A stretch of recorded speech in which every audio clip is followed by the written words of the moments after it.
Hello and welcome smartians. मैं Parag Singhal, physics faculty smart achievers, आज फिर आपके लिए एक यूज़फुल वीडियो लेके आ गया हूँ। समझते हैं ऐसा क्या यूज़फुल है आज के वीडियो में, बहुत इंपॉर्टेंट होने वाला है। For class 12th physics board exam 2024 important questions.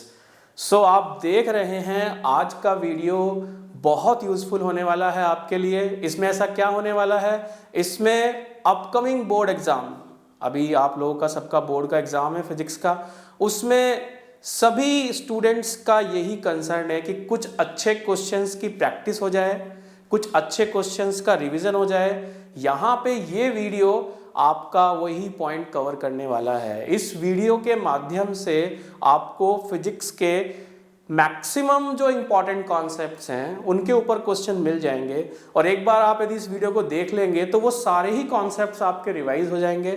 और बोर्ड एग्जाम में यदि आप लोग अच्छे से ऑब्जर्वेंट रहें या PYQ को ऑब्जर्व करें, कुछ सेलेक्टेड कॉन्सेप्ट्स होते हैं, उसी के ऊपर ही बोर्ड हर बार क्वेश्चन पूछता है। मैंने इस वीडियो के अंदर वही कोशिश की है कि वो सारे कॉन्सेप्ट्स जो इंपॉर्टेंट है प्रीवियस ईयर्स के हिसाब से या ओवरऑल टॉपिक के हिसाब से, मैंने उन सारे कॉन्सेप्ट्स के ऊपर कुछ सेलेक्टेड इंपॉर्टेंट प्रॉब्लम्स लिए हैं, जिनको करने के बाद हमारे वो कॉन्सेप्ट भी क्लियर हो जाएंगे।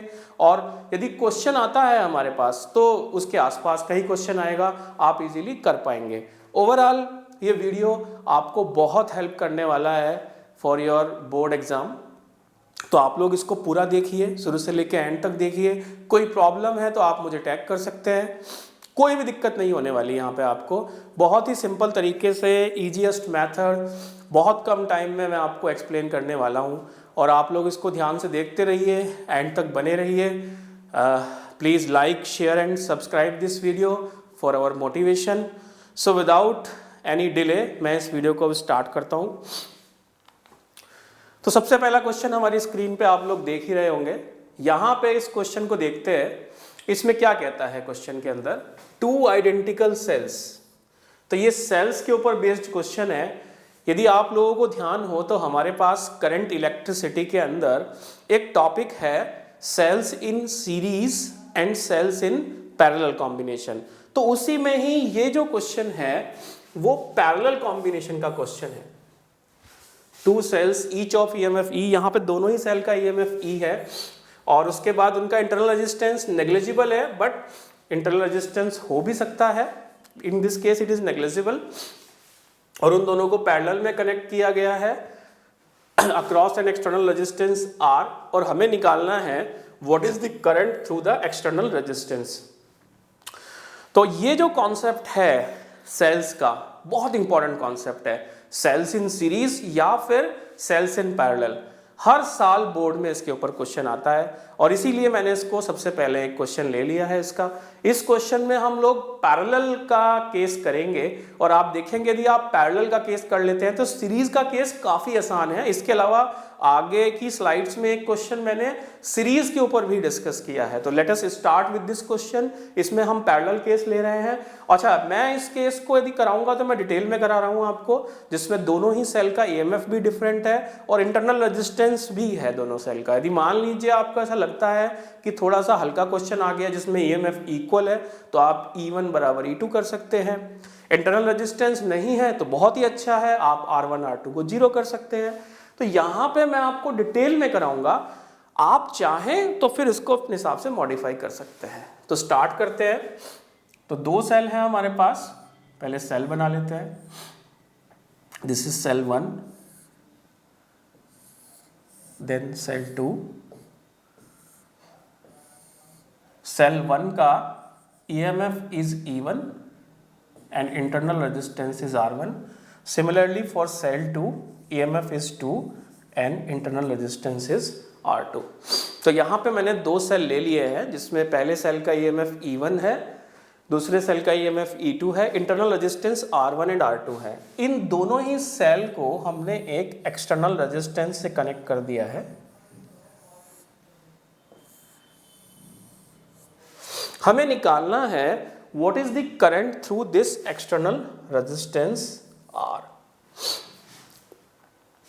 तो तो सबसे पहले इस क्वेश्चन को करने के लिए हमें एक इंपॉर्टेंट चीज समझनी होगी कि जब भी सेल का क्वेश्चन आता है, चाहे वो सीरीज का क्वेश्चन आए या पैरेलल का क्वेश्चन आए, सबसे पहले हमें जो अपना कॉम्बिनेशन ऑफ सेल है उसको इक्विवेलेंट सेल में कन्वर्ट कर लेना है। दिस इज लाइक जैसे आप रेजिस्टेंस को इक्विवेलेंट रेजिस्टेंस में कन्वर्ट करते हैं, सीरीज का कॉम्बिनेशन हो या पैरेलल का कॉम्बिनेशन हो रेजिस्टेंस का, आप उसको इजीली इक्विवेलेंट रेजिस्टेंस में कन्वर्ट कर लेते हैं। सिमिलरली यहाँ पे हम लोग क्या करेंगे, यहाँ पे इन दोनों को हम इक्विवेलेंट सेल में कन्वर्ट कर लेंगे और यही पैटर्न हम सीरीज कॉम्बिनेशन में फॉलो करते हैं, यही हम पैरेलल में फॉलो करते हैं।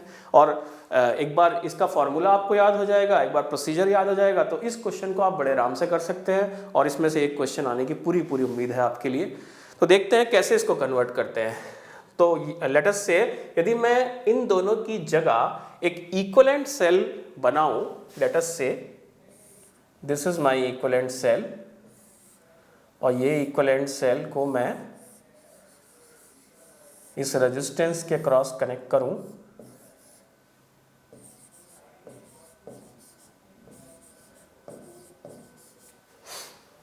E equivalent is the EMF of equivalent cell, R equivalent is the resistance of equivalent cell and R is external resistance। यदि ये इन दोनों का equivalent cell है तो it will supply the same current। ये बहुत इंपॉर्टेंट बात है, यदि हम ध्यान से देखें, यदि दोनों सेल का इक्विवेलेंट सेल है तो वो सेम करंट प्रोवाइड करना चाहिए एक्सटर्नल रेजिस्टेंस के अंदर, तो वैसा ही मैंने ले लिया है। तो you can see same current provide कर रहा है इक्विवेलेंट सेल, और यहाँ से लेट अस से इस वाले केस से करंट आ रहा है I1 और इस वाले से आ रहा है I2, और ये यहाँ पे सर्किट कंप्लीट हो जाता है ऐसे। तो हमें करना क्या है, हमें एक चीज हमेशा ध्यान रखनी है, ये हम पूरे के पूरे करंट इलेक्ट्रिसिटी में इस चीज को डिस्कस करते आए हैं कि जब भी पैरेलल कॉम्बिनेशन होगा, याद रखिए जब भी पैरेलल कॉम्बिनेशन होगा तो हर ब्रांच के अक्रॉस वोल्टेज सेम रहेगा, जैसे कि सीरीज कॉम्बिनेशन में करंट सेम रहता है। तो यदि मैं बात करूं तो पोटेंशियल डिफरेंस, इन दोनों सेल के बीच का पोटेंशियल डिफरेंस, या तो इसके सेल के बीच का या इसके सेल के बीच का या फिर इक्विवेलेंट सेल के बीच का, ये हमेशा सेम रहेगा in case of parallel combination. जैसा कि हम रेजिस्टेंस में देखते थे, पैरेलल में क्या होता था, सभी रेजिस्टेंस के अक्रॉस वोल्टेज सेम रहता था। यहाँ पे भी चाहे हम इंडिविजुअल सेल की बात करें चाहे हम इक्विवेलेंट सेल की बात करें, दोनों के अक्रॉस पोटेंशियल डिफरेंस सेम रहेगा। And let us say this potential difference is V। हम इसको V कर लेते हैं, let the potential difference is V। तो यदि हम सेल का, हम लोगों ने एक टर्मिनल पोटेंशियल डिफरेंस का कॉन्सेप्ट लर्न किया था, उसको यदि हम ध्यान करें तो V आ जाएगा E1 minus I1 R1 from the E1 branch. Similarly V आ जाएगा E2 minus I2 R2 from the second branch. और यदि हम इक्विवेलेंट सेल से निकालें तो E आ जाएगा E equivalent minus I R equivalent. तो यहां पे आप देख सकते हो तीनों ही केस के लिए मैंने टर्मिनल पोटेंशियल डिफरेंस लिख दिया है। टर्मिनल पोटेंशियल डिफरेंस मतलब इसके पॉजिटिव और इसके नेगेटिव के बीच का पोटेंशियल डिफरेंस, इसके पॉजिटिव और नेगेटिव के, इसके पॉजिटिव और नेगेटिव के बीच का पोटेंशियल डिफरेंस सेल का। जब सेल से हम करंट ड्रॉ करते हैं, देखिए इस सेल से भी करंट ड्रॉ हो रही है, इस सेल से भी करंट ड्रॉ हो रही है और इस सेल से भी करंट ड्रॉ हो रही है, और उस केस में हम लोगों को मालूम है जो टर्मिनल पोटेंशियल डिफरेंस का फॉर्मूला होता है वो होता है E EMF minus I current R internal resistance. और तीनों, क्योंकि ये दोनों पैरेलल हैं और ये इनका इक्विवेलेंट है, और पैरेलल में वोल्टेज सेम होती है और इक्विवेलेंट के अंदर भी वही वोल्टेज होती है, तो हमने ये बेसिक सा कॉन्सेप्ट लगा दिया। बस अब इस क्वेश्चन में कुछ बचता नहीं है। यहाँ से हम I1 की वैल्यू निकाल लेते हैं। I1 यदि आप यहाँ से निकालेंगे तो ये आ जाएगा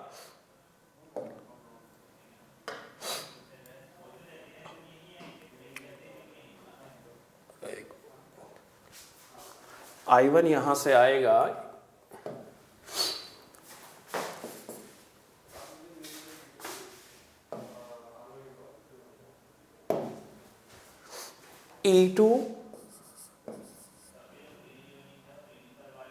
I2 will be E2 minus V upon R2 and similar I1 is E1 minus V upon R1। तो देख सकते हैं हमने दोनों ही इक्वेशन से I1 I2 की वैल्यू निकाल ली है और यहां से हम I की वैल्यू निकाल लेते हैं। सिमिलरली I हमारा आ जाएगा E equivalent minus V upon R equivalent. तो यहाँ पे आप देख सकते हो हमने दोनों ही तरफ से करंट की वैल्यू निकाल ली है। अच्छा, अब यहाँ पे यदि आप देखें तो इस जंक्शन पे हम लिख सकते हैं I must be equal to I1 plus I2। यहाँ पे आप लिख सकते हैं I equals to I1 plus I2। और यदि आप इसको यूज करते हैं तो कैसे यूज करेंगे देख लीजिए। E equivalent minus V upon R equivalent, यहाँ पे आ जाएगा E1 minus V upon R1। Similarly E2 minus V upon R2। यदि आप इसको फर्दर सिंप्लीफाई करते हैं तो हम क्या लिख सकते हैं, यहाँ लिख सकते हैं हम E इक्वलेंट अपॉन में R equivalent minus V upon R equivalent, ये बराबर होना चाहिए E1 upon R1 plus E2 upon R2 minus, यदि हम V कॉमन निकाल लें तो it will be 1 upon R1 plus 1 upon R2। तो जैसा आप देख रहे हो हमारे पास इक्विवेलेंट ईएमएफ की इक्वेशन आ गई है। यहाँ से यदि आप कंपैरिजन करो left hand equation and right hand equation को, तो जो रिजल्ट निकल के आ रहा है हमारे पास वो ये निकल के आ रहा है E equivalent upon R equivalent must be equal to E1 upon R1 plus E2 upon R2। This is the one relation, and the second relation 1 upon R equivalent equals to 1 upon R1 plus 1 upon R2। तो जैसा आप देख रहे हो बहुत easily हमने parallel के case का फाइनल रिजल्ट निकाल लिया है। यही डेरिवेशन एग्जाम में कई बार आ चुका है। इसी डेरिवेशन को अप्लाई करके आप न्यूमेरिकल प्रॉब्लम को भी सॉल्व कर सकते हैं। इसमें एक केस अक्सर जो आता है, यदि आप लोगों को मालूम हो कि जिसमें दोनों सेल का यदि ईएमएफ इक्वल हो, यदि दोनों ही सेल का ईएमएफ इक्वल हो, let us say if E1 equals to E2 and R1 is equals to R2, उस केस में क्या होगा, R इक्वलेंट यदि आप निकालेंगे it will come out R/2, और जब आप E इक्वलेंट निकालेंगे तो आप लिखेंगे E equivalent divide by R/2, और सामने आप लिखेंगे तो ये आ जाएगा 2E/R। तो यहाँ से E इक्वलेंट बराबर आ जाएगा E के। और जैसा कि हमें स्टार्टिंग में यहाँ पे करंट निकालनी है, तो करंट यदि हम निकालना चाहते हैं तो इस केस में जो करंट हो जाएगी, करंट आ जाएगी I equals to E equivalent divided by R plus R equivalent. जैसा कि इस क्वेश्चन में था कि दोनों ही का ईएमएफ बराबर था, तो E इक्वलेंट तो हमारा इक्वल आ जाएगा E के, और क्योंकि इसमें इंटरनल रेजिस्टेंस तो था ही नहीं, तो इस केस में जो करंट आ जाएगी वो ये आ जाएगी। और बाकी डिफरेंट केसेस, जितने भी केसेस पॉसिबल हैं इस क्वेश्चन में, वो सारे के सारे केस आप इस डेरिवेशन से कर सकते हैं। और इसके ऊपर क्वेश्चन आता ही है हर साल, चाहे वो सीरीज का क्वेश्चन आए या पैरेलल क्वेश्चन आए। पैरेलल का ही ज़्यादा इंपॉर्टेंट होता है, वो मैंने करा दिया। आगे मैंने एक स्लाइड में सीरीज का क्वेश्चन भी लिया है, तो ये टॉपिक आप तैयार करना ना भूलें। चलिए अगले क्वेश्चन को देखते हैं। ओके, तो इस क्वेश्चन को देखते हैं ये क्या कहता है। What is the magnitude of induced current. In the circular loop. तो यहाँ पे एक सर्कुलर लूप गिवन है हमारे को K L M N and the radius of the loop is r. If the straight wire PQ carries a steady current of magnitude I ampere, तो यहाँ पे एक लूप है और एक स्ट्रेट वायर है। लूप के अंदर हमें इंड्यूस करंट निकालना है। तो ये इंड्यूस करंट कहाँ आता था? याद करिए, ये आता था electromagnetic induction. Induce means induction. Electromagnetic induction में यदि आपको याद हो, और आप लोगों को याद होगा, ऑफ कोर्स आप लोगों का एग्जाम है, कि यदि इस लूप से फ्लक्स चेंज करेगा, यदि इस लूप के अक्रॉस फ्लक्स चेंज करेगा, तो इसके अंदर एक इंड्यूस ईएमएफ आ जाएगा और एक इंड्यूस करंट आ जाएगा, और उसकी वैल्यू हम फैराडे लॉ से निकालते हैं। फैराडे लॉ क्या बोलता है? इंड्यूस ईएमएफ का जो मैग्नीट्यूड बराबर होगा d phi by D t. ये बहुत इंपॉर्टेंट फॉर्मूला है, इसके ऊपर हर साल क्वेश्चन आता है। Please note these questions are very very important, और मैंने ये सारे क्वेश्चन लास्ट ईयर के PYQs में से छांट के निकाले हैं। इस क्वेश्चंस के माध्यम से आपके कुछ कॉन्सेप्ट भी रेडी हो जाएंगे, और आप ये ना सोचिए कि सिर्फ ये क्वेश्चन ही आपका होगा, यहाँ पे आपके सारे कॉन्सेप्ट भी क्लियर हो जाएंगे। और जो भी ऐसा क्वेश्चन एग्जाम में आएगा, और आएगा ही, इसमें कोई डाउट ही नहीं है, यदि आप लोग थोड़ा सा यहाँ पे इस वीडियो को बने रहें और देखते रहें, और बाद में जब पेपर आए तो आप मैच करके देख लेना, मैक्सिमम क्वेश्चन इन्हीं कॉन्सेप्ट से आपको मिलेंगे। तो यहाँ पे देखिए, जो मैग्नीट्यूड ऑफ इंड्यूस ईएमएफ होती है that will be equals to D phi by D T. यहाँ पे फाई होता है flux, D phi by D T मतलब rate of change of flux. When we divide flux D phi to dt, it means its rate of change of flux। तो यहां पे हम इस क्वेश्चन कैसे समझते हैं? यदि मान लीजिए इस PQ वायर के अंदर करंट फ्लो कर रही है, वेरी गुड, तो ये अपने आसपास एक मैग्नेटिक फील्ड क्रिएट कर देगा। हमें पता है कि करंट कैरिंग वायर अपने आसपास एक मैग्नेटिक फील्ड क्रिएट करता है। तो ये जो स्ट्रेट करंट कैरिंग वायर है, ये अपने आसपास एक मैग्नेटिक फील्ड क्रिएट करेगा, और वो मैग्नेटिक फील्ड इस लूप से भी पास होगा। तो जैसा कि आप देख रहे हो इस क्वेश्चन में, जो स्ट्रेट करंट कैरिंग वायर है वो अपने आसपास एक मैग्नेटिक फील्ड क्रिएट करेगा, वो फील्ड इस लूप से भी पास होगा, और इस लूप से जब वो पास होगा तो हमें पता है फ्लक्स फाई की जो वैल्यू होती है that is equal to b dot a और बी ए कॉस थीटा। ऐसे भी हम इसको लिख सकते हैं। तो जब ये इस लूप से पास करेगा तो इस लूप से उसका एक फ्लक्स एसोसिएट हो जाएगा। लेकिन बहुत इंपॉर्टेंट बात है कि current is study. You can see in this question current is study, it means current is not changing. Study current का मतलब है कि, या कहीं भी स्टडी लिखा आ रहा है किसी भी क्वेश्चन में, ये कोई एक क्वेश्चन नहीं, आप ऐसे बहुत सारे क्वेश्चन करेंगे जहां पे स्टडी वर्ड यूज किया जाता है। Steady means thing is constant with respect to time. तो यहां पे करंट टाइम के रिस्पेक्ट में चेंज नहीं कर रहा, यानी कि वंस एक करंट आई आ गया है तो हमेशा वही करंट बना हुआ है। यदि ऐसा है तो इस लूप के अंदर जो फील्ड है वो कभी चेंज नहीं करेगा, और एरिया तो उसका चेंज करेगा ही नहीं। ओरिएंटेशन हमने चेंज नहीं किया तो एंगल भी चेंज नहीं करेगा। तो ओवरऑल यदि हम बात करें तो फाई इस केस में कांस्टेंट है। यदि आप ध्यान से देखें, इफ करंट इज स्टडी तो इसका मतलब है कि फाई इस केस में कांस्टेंट रहेगा, और यदि फाई इस केस में कांस्टेंट रहेगा तो d phi by D t, जैसा आपको पता है यदि आप कांस्टेंट का डिफरेंशिएशन निकालें तो that will B zero only. तो इसके अंदर कोई भी इंड्यूस्ड ईएमएफ नहीं आएगा और ना ही कोई इसके अंदर इंड्यूस करंट आएगा। तो यानी इसका जो आंसर है दैट इज जीरो ओनली। लेकिन कई बार मैंने देखा है ये क्वेश्चन दोनों तरीके से आया है, इफ करंट इज इंक्रीजिंग और करंट इज डिक्रीजिंग। तो उस केस में आपको क्या करना है, उस केस में आपको मैग्नेटिक फील्ड की डायरेक्शन निकाल लेनी है राइट हैंड रूल से।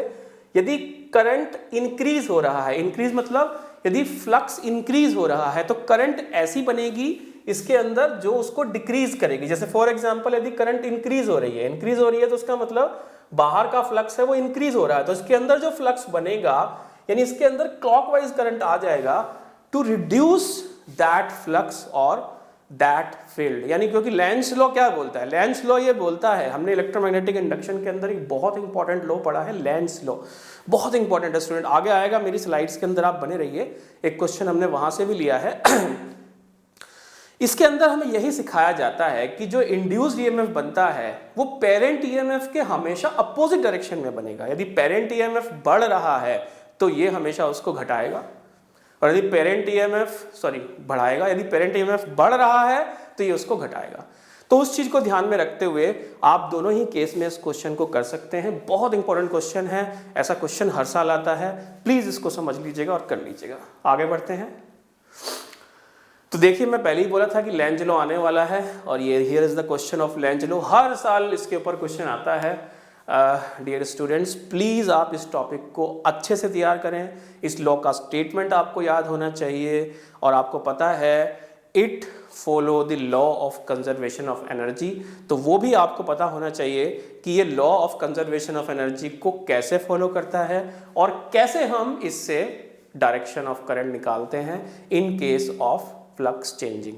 तो यहाँ पे मैं जो क्वेश्चन है ये आपको क्लियर कर देगा कि कैसे हम डायरेक्शन निकालते हैं, और बाकी का जो थियोरेटिकल पार्ट है वो एक दो स्टेटमेंट है, एक दो थ्योरी है, वो आप एक भी बार में पढ़ के कर सकते हैं। वैसे ज़्यादातर स्टूडेंट्स को पता ही होता है।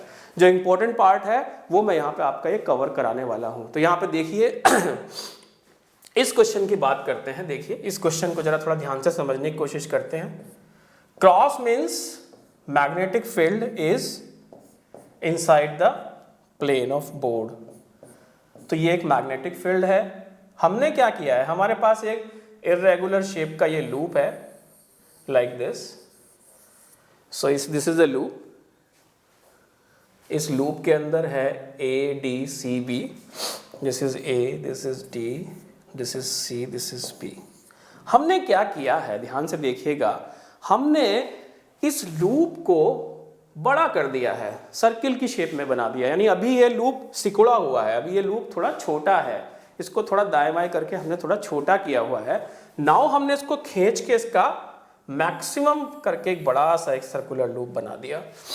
तो यहाँ पे एक बहुत इंपॉर्टेंट चीज आप क्या देख रहे हैं, यहाँ पे यदि हम पहले फ्लक्स की बात करें φ1 b into A1, φ2 means b into A2। तो यदि आप ध्यान से देखें, जैसे ही आपने इसको फैला दिया, फैलाने से क्या हुआ, इसका एरिया बढ़ गया। मैग्नेटिक फील्ड को तो हमने चेंज ही नहीं किया, मैग्नेटिक फील्ड तो आप ध्यान से देखिए पहले भी अंदर की तरफ क्रॉस, वही अंदर की तरफ cross, there is no increase in the magnetic field और decrease in the magnetic field. Only हमने क्या किया, हमने किया क्या, इस लूप को एक्सपैंड कर दिया, मैक्सिमम एक्सपेंशन कर दिया, इसका एरिया बढ़ा दिया। एरिया बढ़ाने से इसका फ्लक्स बढ़ गया। फ्लक्स बढ़ने से क्या कह सकते हैं हम, φ2 इज ग्रेटर देन φ1। यानी इसका मतलब फ्लक्स बढ़ रहा है। इस क्वेश्चन को थोड़ा पॉइंट को पकड़ के चढ़िएगा। इस क्वेश्चन में क्या हो रहा है, फ्लक्स बढ़ रहा है। फ्लक्स बढ़ने का मतलब क्या है कि इंड्यूस्ड करंट ऐसा होगा जो उसको घटाएगा। घटाएगा कैसे, जब ये इस magnetic field, existing magnetic field के अपोजिट डायरेक्शन में फील्ड क्रिएट करेगा।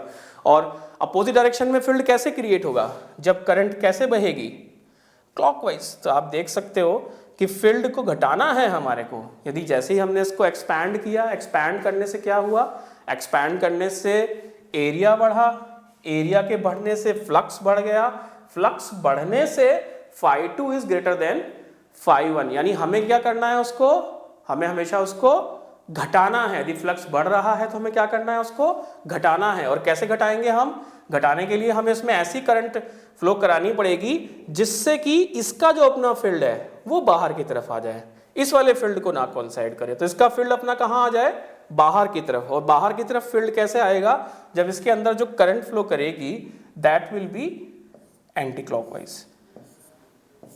तो यानी इसके अंदर जो करंट फ्लो करेगी that will B A DCB A, this will be the direction of current, or say anti-clockwise.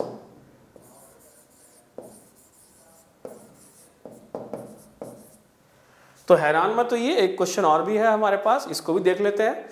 इसमें क्या किया है, इसमें ये जो लूप है इसको हमने नैरो बना दिया, स्ट्रेट लाइन की फॉर्म में बना दिया। तो यानी इसका मतलब इसमें जो हमारा सेकंड फ्लक्स है, अब क्या होगा, सेकंड केस की बात करें तो सेकंड केस में हम क्या देख रहे हैं कि सेकंड केस में φ2 is less than φ1।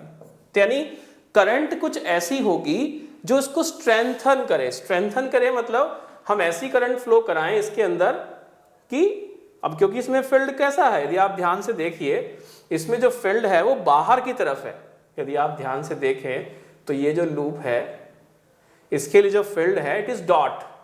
Dot means magnetic field is outside. Outside मतलब जो इसके अंदर लूप के अंदर जो फील्ड बनने वाला है वो ऐसा होगा, लूप के अंदर करंट ऐसी फ्लो करेगी कि वो ऐसा हो कि जो उसको स्ट्रेंथन करे, क्योंकि φ2 कम हो रहा है। तो उसको स्ट्रेंथन कैसे करेंगे, जब करंट कैसे आएगा, करंट जब एंटी क्लॉकवाइज डायरेक्शन में आएगा। तो इसके अंदर भी जो आंसर हो जाएगा that will B ADCB A, और से एंटी क्लॉकवाइज।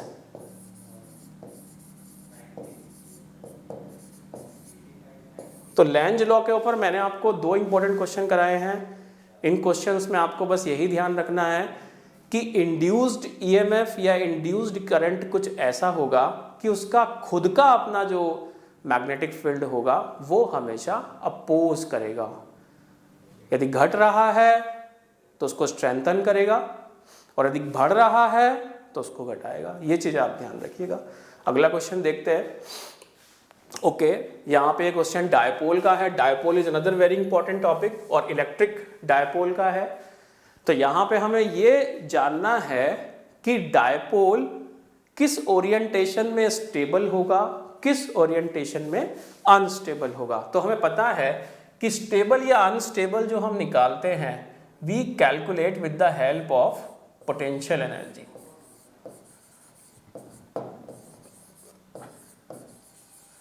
जहां पे डायपोल की पोटेंशियल एनर्जी सबसे कम होगी, ऐसा हम लोगों ने 11th में भी लर्न किया है कि एनर्जी मिनिमम होनी चाहिए। यदि एनर्जी मिनिमम है it means it is most stable.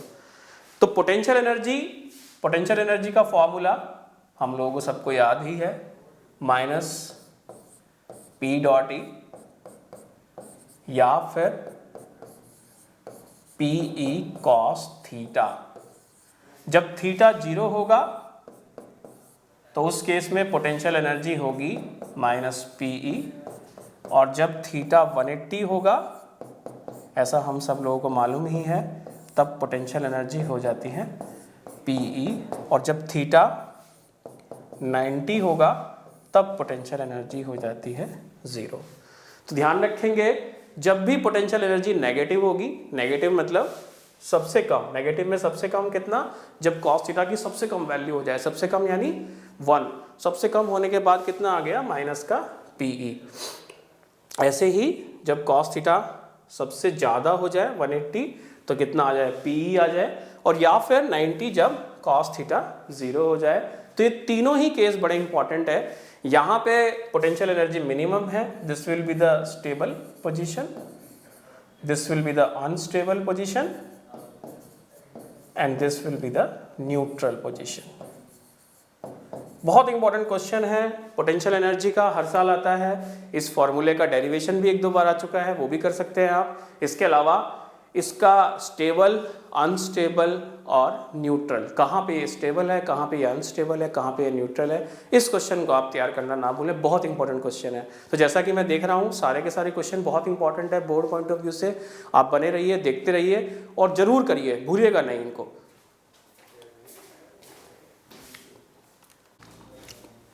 तो अगला क्वेश्चन देखते हैं। नेक्स्ट क्वेश्चन है, what is the shape of equipotential surface of A given point charge. बहुत ज़्यादा इंपॉर्टेंट क्वेश्चन है। जैसा कि आप लोग इलेक्ट्रोस्टैट में देखते हैं, 2 कॉन्सेप्ट हैं, एक तो electric field lines one concept is electric field lines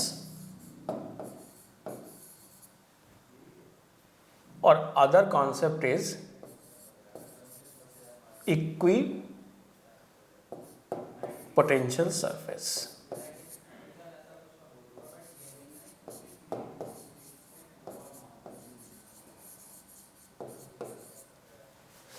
ये दोनों इतने इंपॉर्टेंट हैं कि ऐसा कोई साल नहीं है जिसमें ये क्वेश्चन ना आया हो।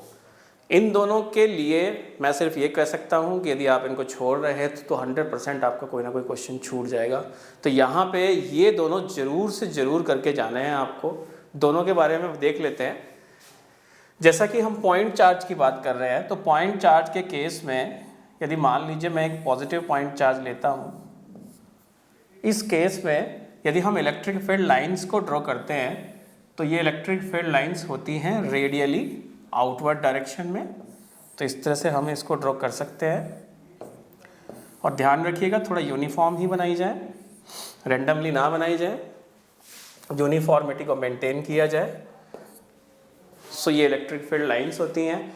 और दूसरा सबसे इंपॉर्टेंट कॉन्सेप्ट ये आपको ध्यान रखना है, बहुत इंपॉर्टेंट है, हर साल क्वेश्चन आता है इसके ऊपर।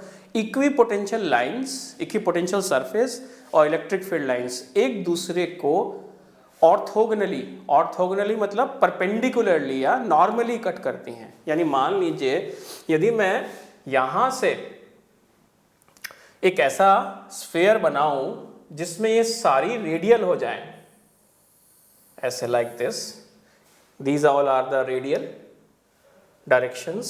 तो ये सारी की सारी जो लाइंस हैं ये परपेंडिकुलरली कट करेंगे सरफेस को। तो ये जो हमारा स्फेरिकल सरफेस होगा ये होगा इक्विपोटेंशियल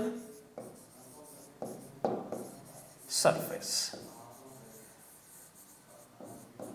और यहां पे आप देख रहे हो ये दोनों यहाँ कट कर रहे हैं, यहाँ जिस भी पॉइंट पे कट कर रहे हैं, तो आप देख रहे हो एक दूसरे को ऑर्थोगोनली यानी परपेंडिकुलरली या नॉर्मली एक दूसरे को कट करते हैं। ये बहुत इंपॉर्टेंट प्रॉपर्टी है इलेक्ट्रोस्टैट के अंदर।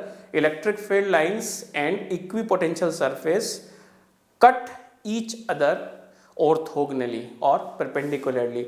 इसके अलावा मैंने तो यहाँ पे एक सिंगल चार्ज का केस लिया है, 3-4 केस और हैं। 2 चार्ज का केस हो सकता है, डायपोल का केस हो सकता है, या फिर यूनिफॉर्म इलेक्ट्रिक फील्ड का केस हो सकता है। ये 4-5 केस ऐसे हैं जो हर साल आपको एक आध क्वेश्चन इसमें दिख ही जाएगा एग्जाम के अंदर। या तो इलेक्ट्रिक फील्ड लाइंस बनाने को आ जाएंगी, या इक्विपोटेंशियल सरफेस बनाने को आ जाएंगी, या फिर कोई और क्वेश्चन आ जाएगा जिसमें इसी कॉन्सेप्ट का यूज होगा। बहुत इंपॉर्टेंट कॉन्सेप्ट है, ना छोड़े, करते चलें। आगे बढ़ते हैं। ओके, अगेन एक और क्वेश्चन आया है, इलेक्ट्रिक फील्ड का ही क्वेश्चन है। 3 points P, Q, R in a uniform electric field, at which point will be electric potential is maximum। तो यहाँ पे हमारे को एक यूनिफॉर्म इलेक्ट्रिक फील्ड दिया गया है। यूनिफॉर्म इलेक्ट्रिक फील्ड मीन्स सारी लाइनें स्ट्रेट एंड पैरेलल एंड इक्विडिसेंट। इक्विडिसेंट मतलब सबके बीच का डिस्टेंस सेम है, दोनों सारी लाइनें स्ट्रेट हैं, पैरेलल हैं। इसका मतलब है कि फील्ड की वैल्यू भी सेम है और डायरेक्शन भी सेम है at each and every point. तो it's a case of uniform electric field. और यहाँ पे 3 पॉइंट हैं, P, R एंड Q। हमें बताना है किस पॉइंट पे पोटेंशियल सबसे ज्यादा है या किस पॉइंट पे पोटेंशियल सबसे कम है। तो इस चीज के लिए ध्यान रखिएगा, ये भी मैंने बहुत अच्छा क्वेश्चन लिया है। एक बहुत इंपॉर्टेंट कॉन्सेप्ट है जिसमें हम ये लर्न करते हैं रिलेशन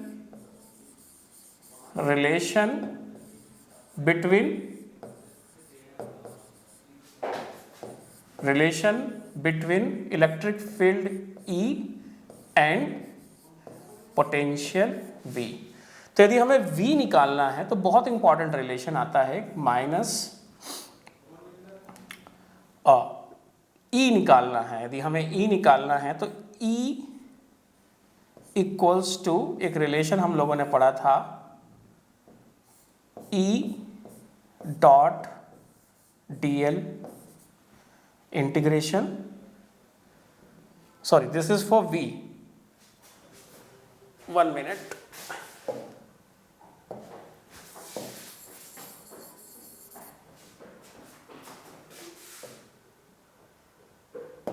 तो दिस इज फॉर V, और जनरली हम इसको इनफाइनाइट से लेके उस पॉइंट तक ले आते हैं, साथ में एक नेगेटिव साइन भी होता है। सिमिलरली यदि हमें इलेक्ट्रिक फील्ड निकालना हो तो इलेक्ट्रिक फील्ड का एक रिलेशन होता है माइनस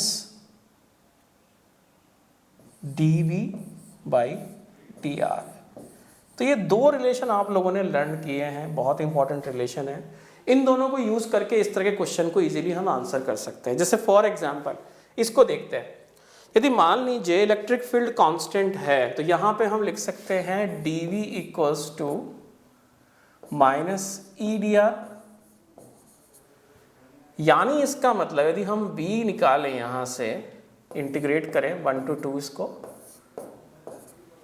तो यदि हम लिखते हैं V2 minus V1 equals to E into R1 minus R2। यानी इस इक्वेशन से हमें ये समझ में आएगा कि जैसे जैसे हम आगे बढ़ते हैं इलेक्ट्रिक फील्ड में, हम आगे बढ़ेंगे तो पोटेंशियल ड्रॉप होता जाएगा।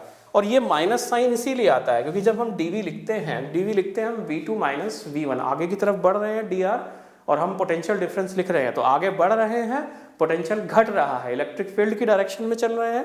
तो इलेक्ट्रिक फील्ड की डायरेक्शन में जब हम चलते हैं तो पोटेंशियल ड्रॉप होता है, तो dV ड्रॉप इन पोटेंशियल, और उसी को कवर करने के लिए हम माइनस साइन लगाते हैं। तो यानी इसका मतलब ये है कि यदि हम आगे बढ़ रहे हैं, इलेक्ट्रिक फील्ड की डायरेक्शन ये है, इसमें हम यदि आगे बढ़ रहे हैं तो जो पॉइंट P और R का पोटेंशियल होगा वो कम होगा और Q का पोटेंशियल ज़्यादा होगा। तो इलेक्ट्रिक फील्ड की डायरेक्शन में ये हमेशा ध्यान रखना है कि पोटेंशियल हमेशा इलेक्ट्रिक फील्ड की डायरेक्शन में, जैसे जैसे आप आगे बढ़ेंगे डायरेक्शन में तो पोटेंशियल ड्रॉप होता जाएगा। तो यानी इस केस में यदि हम बात करें, मैक्सिमम पोटेंशियल जो होगा that will be at point Q। तो ये ध्यान रखना है कि जब भी हम इलेक्ट्रिक फील्ड की डायरेक्शन में बढ़ेंगे तो पोटेंशियल हमेशा ड्रॉप होगा, और ये हमेशा नेगेटिव साइन इस बात को बताता रहेगा हमारे को। चलिए आगे बढ़ते हैं। ओके, अगेन एक क्वेश्चन हमारे पास है फिर से। A point charge plus Q is taken first from A to C। Point charge को हम कहाँ से कहाँ लेके जा रहे हैं, पहले A to C, और ये जो C पॉइंट है it is on the periphery only, and then from C to B of a circle drawn with another point charge plus Q as center, then along which path more work will be done। तो यहाँ पे यदि हम ध्यान से देखें, for point charge this surface will be equipotential surface। अभी हमने लर्न किया था कि point charge के लिए जो स्फेरिकल सरफेस होती है दैट इज इक्विपोटेंशियल सरफेस। तो यहाँ पे इस प्लस Q चार्ज के लिए ये जो सरफेस होगी it will be A equipotential surface. Equipotential surface का मतलब है कि यदि हम पोटेंशियल एट A लिखें या पोटेंशियल एट C लिखें या पोटेंशियल एट B लिखें, तीनों ही पोटेंशियल सेम होंगे because this surface is equipotential surface. और तीनों पोटेंशियल सेम है तो हमें पता है कि यदि सेम पोटेंशियल से आप चार्ज को मूव कर रहे हैं there will be no work, क्योंकि पोटेंशियल डिफरेंस होगा तभी आपको वर्क करना पड़ेगा। तो there will be no work done, no work done. तो यहां पे कोई भी वर्क डन नहीं होगा इन पाथ AC और CB। तो जिस भी पाथ से ले जाएं इक्विपोटेंशियल सरफेस के ऊपर एक चार्ज को किसी भी पॉइंट से दूसरे पॉइंट के ऊपर, हमेशा वर्क डन जीरो होगा। और ये क्वेश्चन भी हर साल आपको एग्जाम में मिलेगा, एवरी टाइम ये क्वेश्चन आता है, घुमा फिरा के पूछा जाता है। प्लीज आप इन क्वेश्चंस को ध्यान रखिएगा और करते रहिए। अगला क्वेश्चन देखते हैं। तो इट्स LCR। तो ये देखिए मैं अब आ गया हूं अल्टरनेटिंग करंट के अंदर। Alternating current is also a very very important topic. बहुत ही छोटा सा टॉपिक है और बहुत अच्छा हर साल एक बड़ा क्वेश्चन यहाँ से मिल जाता है। तो इसमें हमें करना क्या है, यहाँ पे हमें दिया हुआ है R equals to 20 ohm, L हमें दिया है 1.5 henry, C is given as 35 microfarad. तो यहां पे जो फ्रीक्वेंसी है सोर्स की वो वेरिएबल है। तो यानी इसका मतलब यदि हम एक सर्किट बनाएं, उसमें एक रेजिस्टेंस होगा, एक इंडक्टर लगाएं, देन एक कैपेसिटर, और इसको हम एक सोर्स से कनेक्ट करें, तो इस सोर्स का है 200 volt, but frequency is variable. Frequency is variable, तो एक वेरिएबल फ्रीक्वेंसी का सोर्स है। इट मीन्स इसकी फ्रीक्वेंसी घट बढ़ सकती है, it's not constant. When the frequency of the supply equals the natural frequency of the circuit, what is the average power transferred to the circuit in one complete cycle? Okay, very very very important question. यहाँ पे एक बहुत ही important concept छुपा हुआ है। हम लोगों को मालूम है जो इस सर्किट का नेचुरल फ्रीक्वेंसी है और आउटसाइड सोर्स का फ्रीक्वेंसी, जब ये दोनों मैच कर जाएंगे तो एक कंडीशन हमने लर्न की है यहाँ पे, रेजोनेंस। रेजोनेंस में क्या होता है? रेजोनेंस में जो सिस्टम की नेचुरल फ्रीक्वेंसी होती है वो एक्सटर्नल सोर्स की फ्रीक्वेंसी से मैच कर जाती है। तो वही कंडीशन वो बोल रहा है कि जब एक्सटर्नल फ्रीक्वेंसी से मैच कर जाएगी फ्रीक्वेंसी, उस कंडीशन में पावर ट्रांसफर्ड कितना होगा। तो जब भी ऐसी कंडीशन आ जाएगी तो उस कंडीशन को हम बोलते हैं रेजोनेंस। तो रेजोनेंस में क्या होता है? रेजोनेंस में हम लोगों को मालूम है XC एंड XL ये दोनों बराबर हो जाते हैं। Impedance of the circuit resistance के बराबर हो जाता है, और इस समय जो इम्पीडेंस होता है वो मिनिमम होता है, और करंट जो होता है I, जिसको हम लिख सकते हैं V/R, end of course it is RMS current, this is RMS voltage. तो ये जो करंट आती है this will be the maximum current in case of resonance. Z minimum हो जाएगा, करंट मैक्सिमम हो जाएगा, और ऐसा कब होगा? जब फ्रीक्वेंसी किसके बराबर हो जाएगी? नेचुरल फ्रीक्वेंसी के बराबर हो जाएगी। तो यहाँ से यदि हम देखें तो IRMS आ जाएगा इस सर्किट के लिए, VRMS is 200 volt and resistance is, it will be 10 ampere. तो IRMS निकल गया है। अब हमारा जो फॉर्मूला होता है पावर का, एवरेज पावर का जो फॉर्मूला होता है, that will B VRMS multiplied by IRMS। तो VRMS कितना है? 200, IRMS कितना है? 10, इट विल बी 2000 वॉट और 2 किलोवाट। तो this will be the answer. बहुत इंपॉर्टेंट क्वेश्चन है स्टूडेंट्स, इसको जरूर करिए। LCR सर्किट के ऊपर क्वेश्चन आपको 101% मिलेगा इस बार। और इस क्वेश्चन के अंदर जो मैंने कॉन्सेप्ट लिया है, ये कॉन्सेप्ट सबसे इंपॉर्टेंट है, रेजोनेंस वाला। इसके अलावा इसका डेरिवेशन भी आता है एग्जाम के अंदर, आप जरूर करिएगा, इस क्वेश्चन को बिल्कुल मत छोड़िएगा। अगला क्वेश्चन देखते हैं। Okay, again from AC, draw the graph showing variation of inductive reactance। inductive reactance means XL का हमें ग्राफ बनाना है, and capacitive reactance means XC का बनाना है with the frequency of applied AC source। frequency means F, हमें बनाना है graph बनाना है XL and XC with respect to F। तो हमें ये देखना पड़ेगा कि F के साथ इनका वेरिएशन कैसा है। तो पहले XL का देख लेते हैं। लेट अस से व्हाट इज XL। XL हमें मालूम है it is omega and L। Omega की वैल्यू हम लिख सकते हैं 2 पाई F इंटू L, और XC लिख सकते हैं 1/ωc और ये लिख सकते हैं 1/2πf/c। तो यहाँ पे एक ही चीज वेरी कर रही है, फ्रीक्वेंसी। तो यदि आप ध्यान से देखें, ये तो एक सिंपल ही ग्राफ है, XL is directly proportional to F का, और XC का जो ग्राफ है दैट इज 1/f का। और ये दोनों ही ग्राफ हम लोगों ने बहुत ज़्यादा लर्न किए हैं प्रीवियस क्लासेस में, यदि आप लोगों को मालूम हो। इस तरफ हम ले लेते हैं XL और XC, कुछ भी ले सकते हैं, और यहाँ पे हो जाएगा F। तो जो प्रोपोर्शनल वाला ग्राफ है वो ऐसा होता है, हम लोगों को मालूम है प्रोपोर्शनलिटी का ग्राफ है, this will B for XL। और 1/f वाला प्रोपोर्शनलिटी का ग्राफ ये होता है, तो ये भी हमें मालूम है, तो इजीली वी कैन ड्रॉ। इसमें एक ग्राफ और भी पूछा है R का, तो R को आप याद रखेंगे, R की वैल्यू फ्रीक्वेंसी पे डिपेंड नहीं करती है। ये ग्राफ बहुत बार एग्जाम में आया है। XL is inductive reactance, XC is inductive capacitive reactance.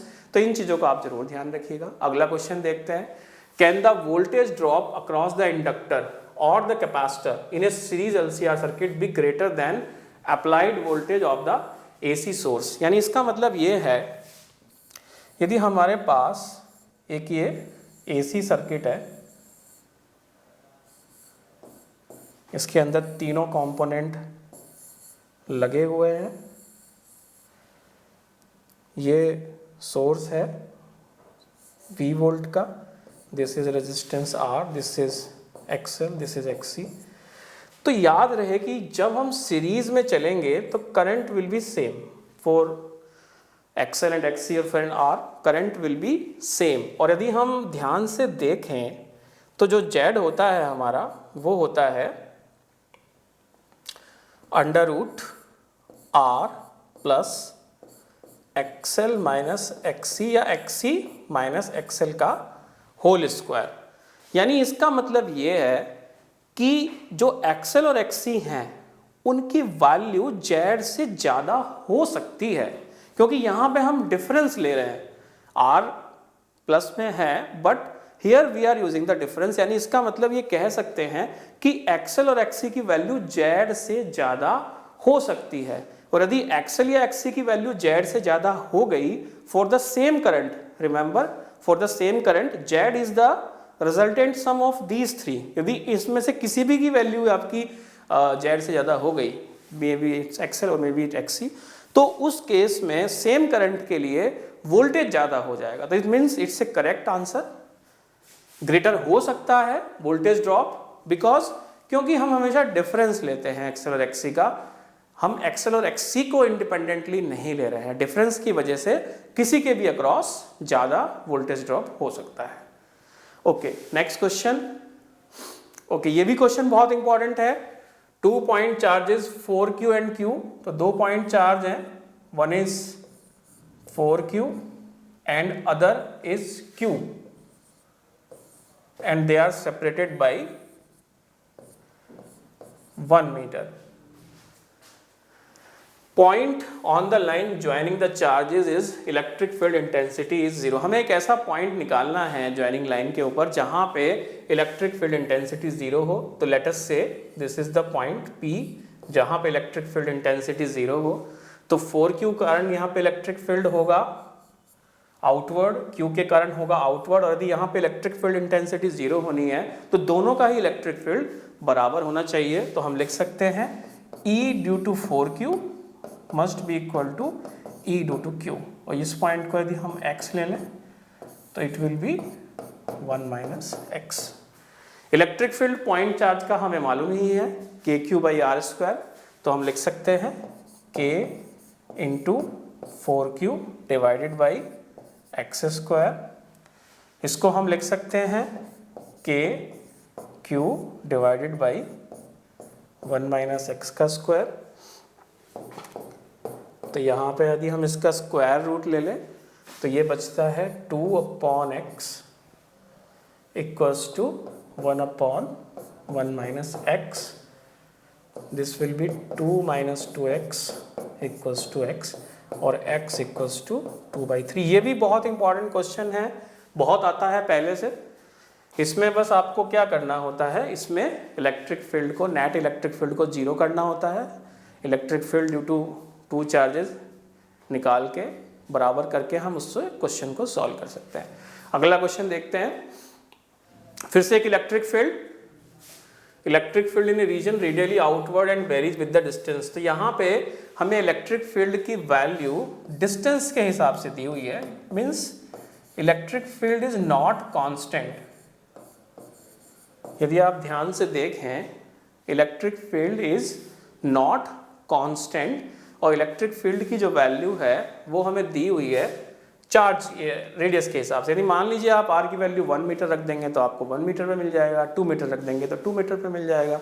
हमें क्या करना है, calculate the charge contained in a sphere of radius 0.2 metre centred at the charge contained in a sphere, okay, centred at the origin. तो यदि मान लीजिए यदि हम एक स्फीयर लें, सेंटर ओरिजिन पे लें इसका, यानी r बराबर 0 पे हमने इसका ओरिजिन ले लिया है, तो हमें निकालना है इस स्फीयर के अंदर चार्ज और इसका रेडियस है 0.2।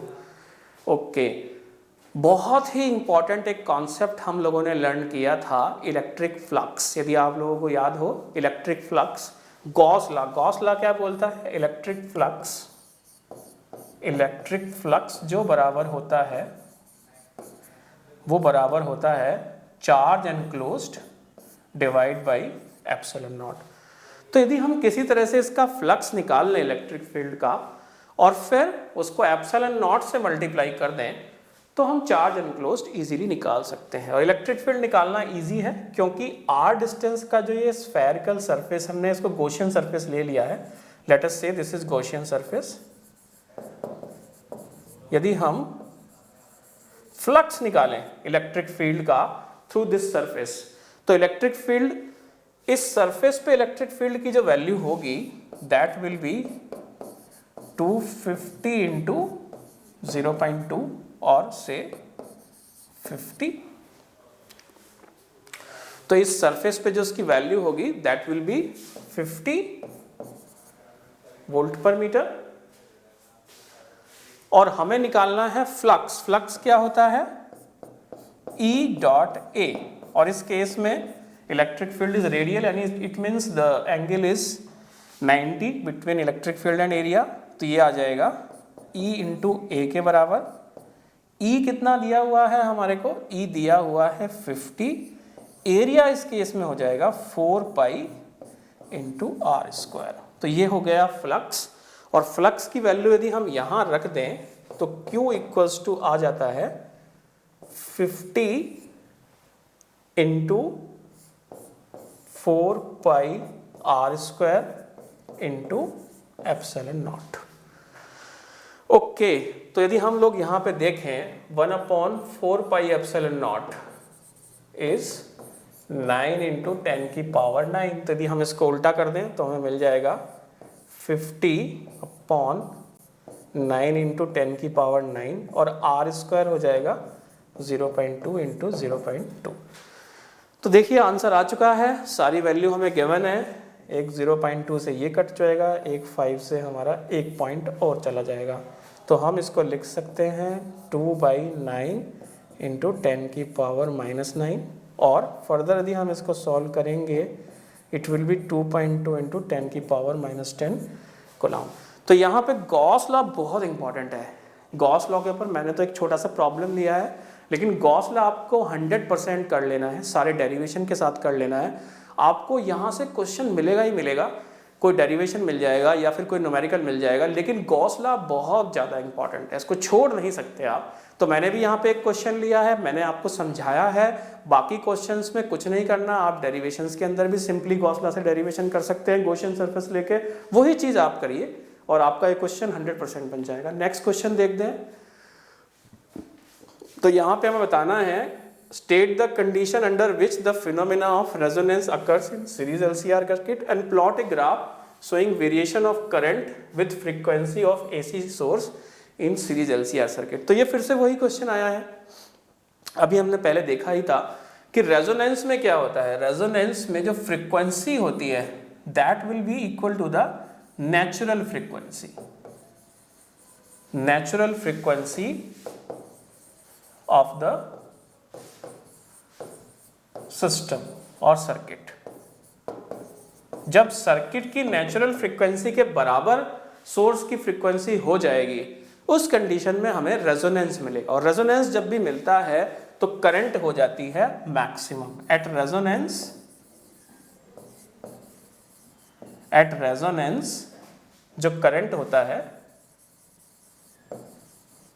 Current is maximum.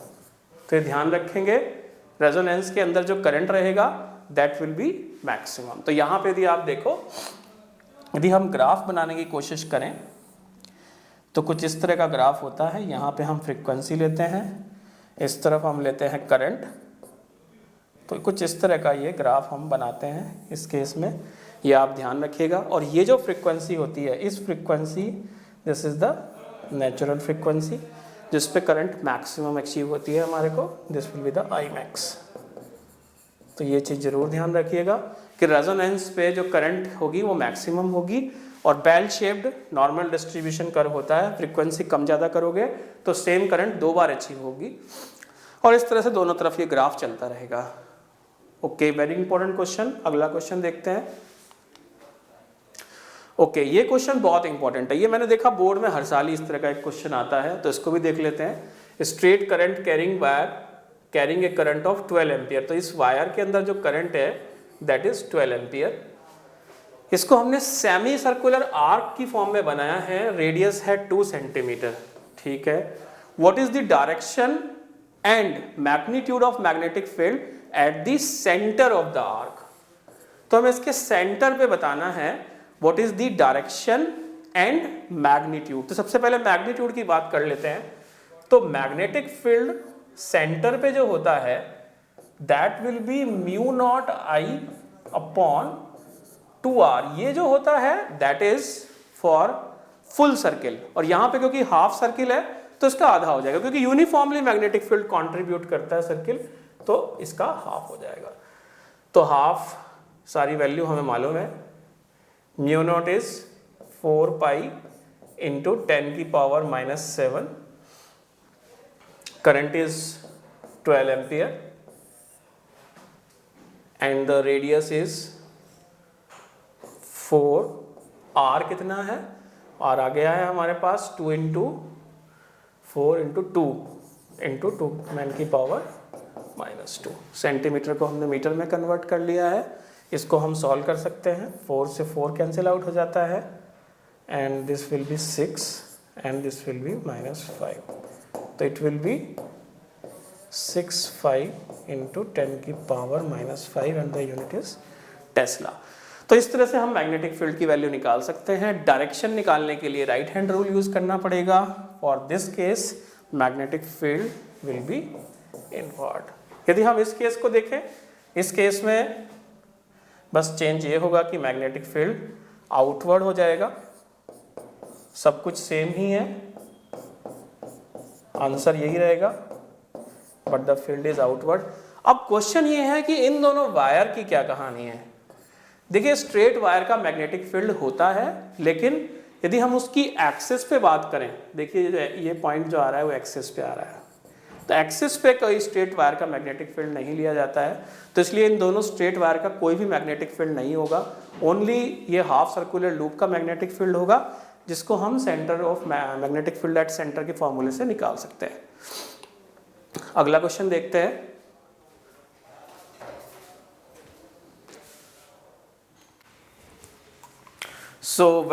Next question देखते हैं। नेक्स्ट क्वेश्चन, ये क्वेश्चन यदि मैं बोलूं कि हर साल ही आपके एग्जाम में आता है तो गलत नहीं होगा। आप लोग भी PYQ करते हैं और देखते हैं, इस तरह का क्वेश्चन हर साल बोर्ड के एग्जाम में आता है किरचॉफ लॉ के ऊपर। इसमें हमें किरचॉफ का KCL और KVL अप्लाई करना है और करंट्स की वैल्यू निकालनी है। यहाँ पे बस मैं एक ही पॉइंट मुझे कहना है, इसको ध्यान रखिएगा। यदि आप इस क्वेश्चन में फंस जा रहे हैं, यदि यह क्वेश्चन आपका बाय चांस अटक गया या आपसे नहीं हो रहा है, तो उस समय इसको छोड़ देने में ही भलाई है और बाद में करने में फ़ायदा है, क्योंकि ये क्वेश्चन थोड़ा सा लेंथी होता है और समटाइम्स इसमें अटकने के चांसेस होते हैं, तो वो चीज़ आप ध्यान रखिएगा। अदरवाइज क्वेश्चन बहुत ईजी है, हर साल ये एग्जाम में आता है और बड़ा क्वेश्चन है, यदि आप अच्छे से प्रैक्टिस करेंगे तो आपको 100% मार्क्स देके जाएगा। सबसे इंपॉर्टेंट बात है कि हर साल एग्जाम में आता है, तो ध्यान रखिएगा। चलिए इसको करते हैं। तो यहाँ पे देखिए तीनों ही ब्रांचेस के अंदर करंट शो करी हुई है। ये डायरेक्शन थोड़ा इसको चेंज कर देते हैं, this is the right direction. तो सबसे पहले हम देख रहे हैं, यदि हम पॉइंट सी पे देखें, पॉइंट सी पे आप देखें, यदि आप KCL अप्लाई करें पॉइंट सी के ऊपर, तो हम लिख सकते हैं I3 must be equal to I1 plus I2। तो यहाँ पे पॉइंट सी पे आप देख रहे हो, at this junction I2 is coming, I1 is coming and I3 is moving away. So I3 equals to I1 plus I2, this will be the 1। अब हम सेकेंड जो लगाने जा रहे हैं, तो सबसे पहले हम इस लूप को सिलेक्ट कर लेते हैं। So this will be the loop. इस लूप को लिख लेते हैं, हम ले लेते हैं लूप,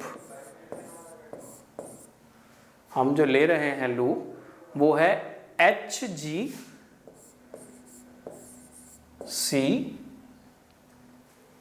DH, HGCDH, ये लूप जो हम ले रहे हैं that is HGCDH।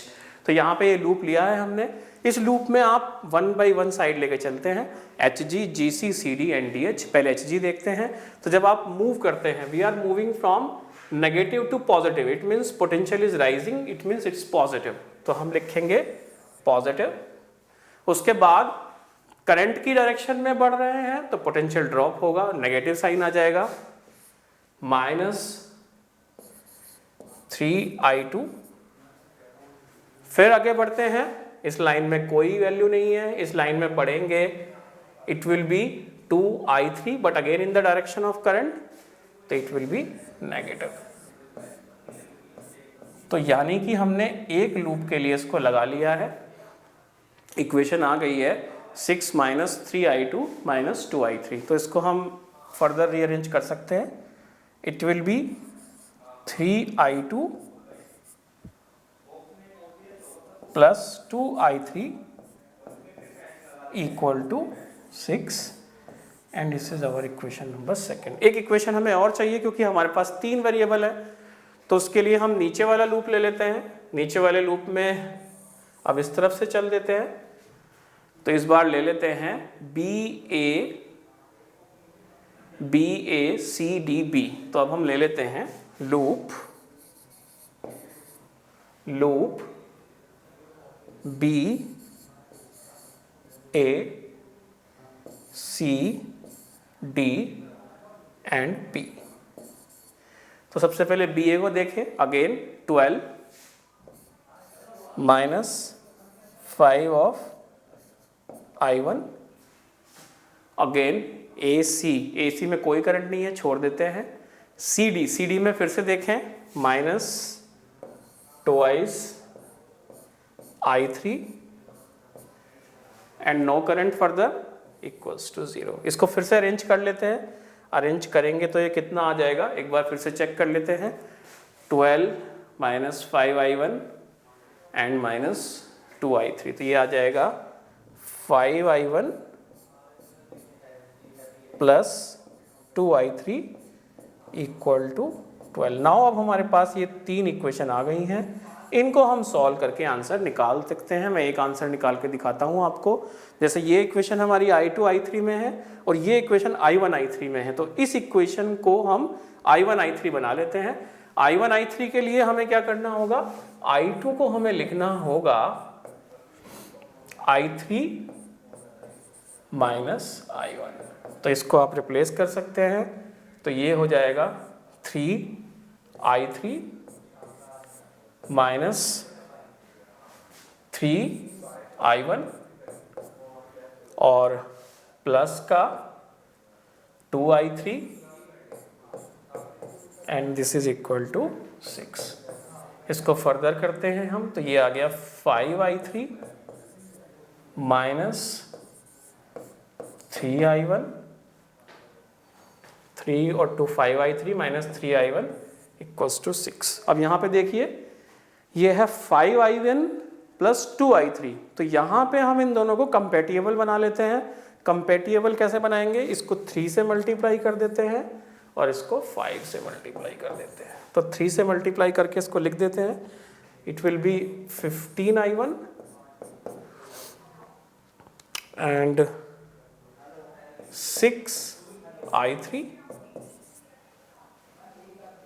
Equals to 36। इसको करेंगे, this will be 25i3 minus 15i1 equals to 30। इनको आप ऐड कर दीजिए, दोनों ही इक्वेशन को ऐड करेंगे तो ये कैंसिल आउट हो जाएगा, ये हो जाएगा 31i3 इक्वल्स टू 66। तो देख लीजिए जहाँ पे मैं कह ही रहा था आंसर आ गया है, बट जैसा आप देख रहे हो थोड़ा सा आंसर में आपको कैलकुलेशन भी करनी पड़ेगी और इक्वेशंस भी बनानी पड़ेंगी, और समटाइम्स ऐसा हो जाता है जल्दीबाजी में एग्जाम के अंदर कि यहाँ पे मिस्टेक होने के चांसेस होते हैं। तो इसलिए मैं तो यही रिकमेंड करता हूँ कि इस क्वेश्चन को आप लास्ट में करें, शुरुआत में ना पकड़ें। ओके, पर लेकिन ये आता हर साल है, ये चीज़ ध्यान रखिए। May be it's KCL, may be it's KVL और इट्स व्हीटस्टोन ब्रिज और इन दिस सर्किट, ये हर साल क्वेश्चन आपको मिलता है। तो इस पर कोई भी रिस्क मत लीजिएगा, जरूर करके जाइएगा, 1-2 क्वेश्चन की प्रैक्टिस करिए, उसके बाद इस क्वेश्चन को आप बना सकते हैं। तो ओके, कैपेसिटर, अभी तक हमने एक भी क्वेश्चन नहीं किया कैपेसिटर का, और आपको मालूम है कि कैपेसिटर बहुत इंपॉर्टेंट टॉपिक है, हर साल इसके ऊपर क्वेश्चन आता ही है, और जनरली डाइलेक्ट्रिक के ऊपर आता है। तो वहाँ वही क्वेश्चन मैंने लिया है, parallel plate capacitor has capacitance 2 microfarad, a slab of dielectric constant 5 is inserted between the plates and then capacitor is charged to 100 volt and then isolated. Okay, so we have a capacitor and a dielectric is inserted. This capacitor is charged to 100 volt and then disconnected. तो यदि हम देखें इसका जो capacitance हो जाएगा C dash, that will be the K C not. हमें पता है कि जैसे ही हम डाइलेक्ट्रिक स्लैब डालते हैं कैपेसिटर के अंदर तो उसका कैपेसिटेंस बढ़ जाता है, और कितना हो जाता है, K C not means 2 × 5, late us से इट इज 10 माइक्रोफैराड। इसके अलावा 100 वोल्ट की आपने बैटरी लगाई हुई है, तो उसके ऊपर कितना चार्ज आ जाएगा, दिस विल बी 1000 माइक्रोकुलाम। कैसे, इसको हम ऐसे निकाल सकते हैं, हमारे पास C भी है, हमारे पास V भी है, आप निकालेंगे तो चार्ज आ जाएगा, इसके ऊपर पॉजिटिव आ जाएगा, इसके ऊपर नेगेटिव आ जाएगा। अब हमें निकालना है यदि new, what is the new potential difference if dielectric slab is remove. तो जैसे ही आप डाइलेक्ट्रिक स्लैब निकाल देंगे या रिमूव कर देंगे, when dielectric slab is removed, when dielectric slab is removed, तो क्या होने वाला है, कैपेसिटेंस वापस से C नॉट हो जाएगा 2 माइक्रोफैराड, लेकिन बैटरी इज डिस्कनेक्टेड नाउ। ध्यान रखिएगा, बैटरी कनेक्ट नहीं है, कैपेसिटर इज डिस्कनेक्टेड। तो चार्ज कितना रहने वाला है, चार्ज सेम चार्ज है। तो यानी यदि अब हमें पोटेंशियल डिफरेंस निकालना है तो फिर से हम फॉर्मूला लगा दें, this will be 1000 divided by 2 and this will be 500 volt। तो बड़ा आसान क्वेश्चन है, ध्यान रखिएगा। डाइलेक्ट्रिक स्लैब इंट्रोड्यूस करने से पोटेंशियल भी निकाल सकते हैं, चार्ज भी निकाल सकते हैं, कुछ भी चाहे तो आप निकाल सकते हैं, everything is given. Okay, how much work is required to remove the dielectric slab. तो यहाँ पे एक बहुत इंपॉर्टेंट क्वेश्चन है, हम कैपेसिटर के अंदर पोटेंशियल एनर्जी का फॉर्मूला यूज किया करते थे, तो दोनों ही केस में हम पोटेंशियल एनर्जी निकाल लेते हैं। पहले वाले केस में हम पोटेंशियल एनर्जी निकालेंगे तो it will be half CV²। पहले वाले केस के अंदर C is 10 and it is microfarad, okay, and potential is 100, तो इट विल बी 100 × 100। तो यदि हम इसको सॉल्व करते हैं, this will be 5 × 10⁴ microjoule. Okay, half C in the first case it is 10 microfarad and the V is 100 volt, तो 100 into 100 V square it will be 5 into 10 की power 4 माइक्रोजूल। Second case की बात करें, सेकेंड केस में आ जाते हैं। Second case में it will be half, capacitance is 2 and it will be 500 into 500, तो यहाँ से 2 से 2 हमारा कैंसिल आउट हो जाता है।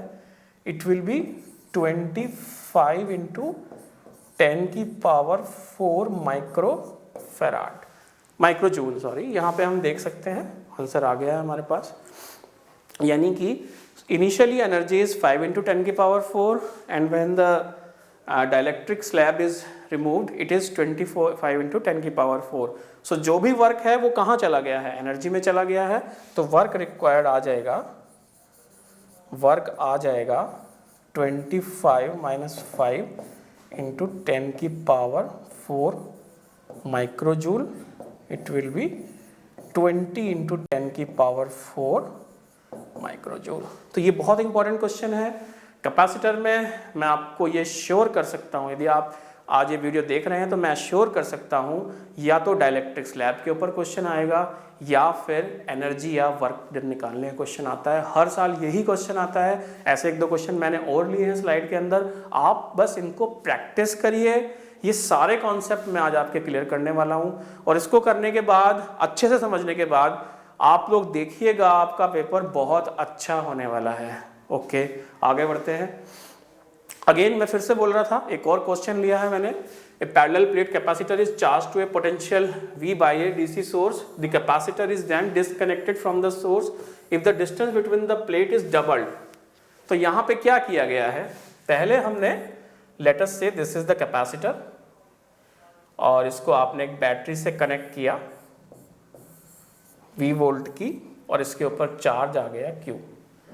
This will be for positive and this will be the negative plate. After that आपने क्या किया, distance between the plates is doubled. हमने ये जो प्लेट की डिस्टेंस है इसको हमने डबल कर दिया। हम प्लेट की डिस्टेंस यदि डबल कर देंगे तो चार्ज को तो हमने चेंज नहीं किया है क्योंकि डिस्कनेक्ट हो चुका है। बिकॉज सप्लाई से डिस्कनेक्ट हो गया है तो चार्ज तो उतना ही रहेगा, बट हमें पता है कैपेसिटेंस होता है epsilon not A by D। तो epsilon not A by D means यदि डिस्टेंस इज डबल्ड तो new capacitance will be half. तो पहला हमें निकालना है इलेक्ट्रिक फील्ड। इलेक्ट्रिक फील्ड का फॉर्मूला होता है E डैश आ जाएगा V डैश बाई T। तो हमें देखना पड़ेगा कि न्यू पोटेंशियल डिफरेंस कितना है और फिर हम उसको डिस्टेंस से डिवाइड कर सकते हैं। एंड देन हमें निकालना है कैपेसिटेंस एंड देन फाइनली निकालना है हमें एनर्जी स्टोर्ड। तो सबसे पहले हम निकालते हैं इलेक्ट्रिक फील्ड। तो इलेक्ट्रिक फील्ड बराबर होता है V बाई D। तो V हमारा कितना है नाउ, इस केस में यदि हम V निकालें तो Q V equals to Q by C। तो Q बाई C मीन्स यदि हम यहाँ पे रखते हैं तो it will be Q divided by C by 2 means 2Q by C। यानी कि ये पहला जो पोटेंशियल था उसका डबल हो गया है पोटेंशियल डिफरेंस, लेकिन at the same time distance is also double. तो यदि हम यहाँ वैल्यू पुट करते हैं 2V बाई 2 तो again we get the same V by D। यानी electric field remain the same. तो जैसा कि आपने देखा कि जैसे ही हमने बैटरी को डिस्कनेक्ट किया और हमने इसके बीच का डिस्टेंस डबल कर दिया, if the distance between the plate is double तो डिस्टेंस भी डबल हो गया। डिस्टेंस के डबल होने से कैपेसिटेंस हाफ हो गया। कैपेसिटेंस के हाफ होने से जो न्यू पोटेंशियल डिफरेंस है वो डबल हो गया, लेकिन डिस्टेंस भी डबल है, न्यू पोटेंशियल डिफरेंस भी डबल है, तो electric field remain the same. Capacitance is half, that already C, E is same. अब एनर्जी स्टोर्ड की बात कर लेते हैं। फर्स्ट केस में जो एनर्जी स्टोर्ड है that is half CV square.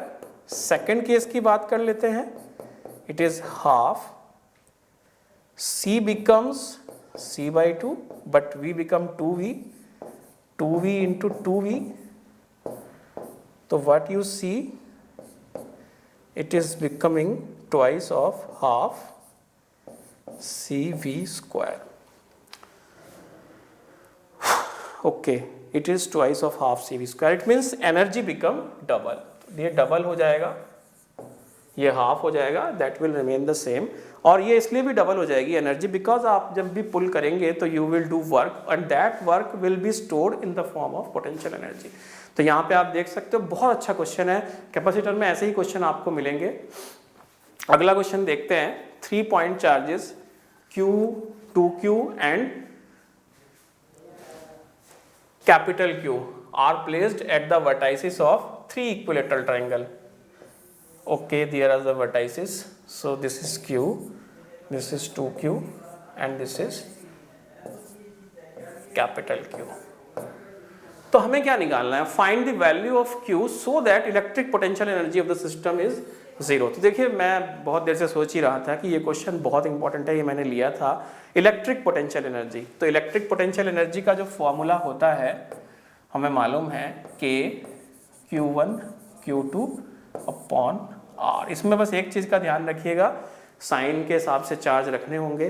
तीनों चार्ज पॉजिटिव हैं तो यहाँ तो कोई प्रॉब्लम ही नहीं है, क्योंकि यहाँ पे 3 चार्ज हैं. तो पेयर कितने बनेंगे? फॉर्मूला निकालने का तरीका होता है, इफ़ देर आर 3 चार्जेस तो नंबर ऑफ टर्म कितनी होती है? n into n minus 1/2.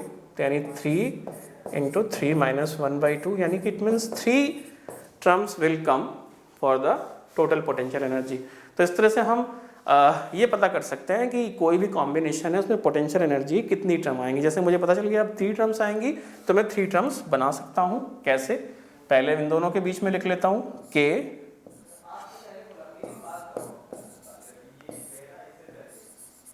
फिर दूसरा K Q 2Q, और क्योंकि इक्विलेटरल ट्राइंगल है तो डिस्टेंस सेम रहेगा. तीसरे वाला भी ले लेते हैं like this. So this will B 0. तो यहाँ पे फर्दर यदि हम सिंप्लीफाई करें R भी 0 हो जाएगा. तो ये आ जाएगा Q into Q plus 2Q square और प्लस 2 0. तो एक Q 1Q will cancel out. तो Q की वैल्यू आ जाएगी यहाँ से कैपिटल Q माइनस 2Q/3. तो यहाँ पे आप देख सकते हो कि ये क्वेश्चन कितना आसान है. ऐसे ही क्वेश्चन एग्जाम में आते हैं, बस आपको फॉर्मूला पता होना चाहिए, कैसे अप्लाई करते हैं ये पता होना चाहिए. और ये बात आप दिमाग में रखिए कि पोटेंशियल एनर्जी के ऊपर बहुत इंपॉर्टेंट क्वेश्चन है. इसका हम कितनी टर्म्स हैं इजीली निकाल सकते हैं, सारी टर्म्स लिख सकते हैं. एक ही फॉर्मूला है, साइन के साथ वैल्यू रखनी है और इसको कर सकते हैं. नेक्स्ट क्वेश्चन देखते हैं. Okay, it's again spherical shell, inner radius R1, outer radius R2, has a charge Q. A charge Q is placed. ये बहुत इंपॉर्टेंट क्वेश्चन है. मैंने इसको PYQ में देखा तो इतनी बार आया ये क्वेश्चन कि मैं इससे रहा ही नहीं गया, मैं इसको लेके आया. और ये क्वेश्चन आता ही आता है. इसमें एक केविटी वाला क्वेश्चन, 2 शेल है. तो हियर वी हैव 2 शेल्स. एक का रेडियस R1 है, दूसरे का रेडियस R2 है. और रेडियस जो R2 है उसके ऊपर एक प्लस Q चार्ज यहाँ पे डिस्ट्रीब्यूटेड है. So it's a plus Q charge, distributed charge. और यहाँ पे रखा है एक स्मॉल q. तो जैसा हमें मालूम है कि चार्ज इंडक्शन होता है, जैसे मान लीजिए आपने यहाँ पे प्लस Q रखा तो माइनस Q यहाँ आ जाएगा. और यहाँ पे क्योंकि ये न्यूट्रल है तो यहाँ पे बाहर की सरफेस पे प्लस Q आ जाएगा. सिमिलरली फिर ये माइनस Q इंड्यूस करेगा और बाहर की सरफेस पे Q प्लस Q आ जाएगा. तो इनर स्फीयर की जो चार्ज डेंसिटी की बात करें एंड आउटर स्फीयर की, यानी कि इनर स्फीयर से मतलब है इसकी जो बाहर वाली सरफेस है, तो बाहर वाली सरफेस के ऊपर जो चार्ज है, चार्ज डेंसिटी सिग्मा इनर, यानी कि जो बाहर वाली सरफेस पे जो चार्ज है दैट विल बी Q. और density, charge density, charge upon area, area will be 4 pi R1 square. And for second outer के लिए it will be Q plus Q divide by 4 pi R2 square. तो in this way आप charge density निकाल सकते हैं। Second step, right the expression for electric field at A point x greater than r degree. मान लीजिए कोई बाहर कोई x डिस्टेंस पे पॉइंट है और हमें इलेक्ट्रिक फील्ड निकालना हो from the centre of cell. तो यदि हम देखें बाहर यदि हमें निकालना है तो बस हमें कुछ नहीं करना, यहाँ पे एक गॉसियन सरफेस ले लेनी है। तो गॉसियन सरफेस यदि आप लें तो इसका जो गॉसियन सरफेस पे जो फील्ड है, लेट अस से दो फील्ड हमें निकालना है E into 4 pi X square, this will be the flux. Charge enclosed कितना है, चार्ज एनक्लोज्ड देखें, this minus Q plus Q is 0, this minus Q plus Q 0, it's Q plus Q, तो it will be Q plus Q. तो E आ जाएगा Q plus Q divide by 4 pi X square. तो in this way आप इसका second part भी कर सकते हैं। अगेन गॉस लॉ बहुत इंपॉर्टेंट है और इसको नहीं छोड़ सकते, इसके ऊपर क्वेश्चन भी कर लीजिएगा और डेरिवेशन भी कर लीजिएगा। ये क्वेश्चन बहुत आया है, मे भी आपके एग्जाम में भी आ जाए। अगला क्वेश्चन देखते हैं। एक conducting road of length L is moved in a magnetic field of magnitude B with velocity V such that arrangement is mutually perpendicular, prove that the EMF induced in the road is BLV। ये question बहुत important है, सब लोगों को कर लेना है। इसके अंदर late us say this is a magnetic field और इसके अंदर एक रॉड मूव कर रही है, इट्स ए कंडक्टिंग रोड। ये कंडक्टर है और ये मूव कर रहा है, लेट अस से इस डायरेक्शन में मूव कर रहा है, ये दिस इज द डायरेक्शन और ये इसकी लेंथ है।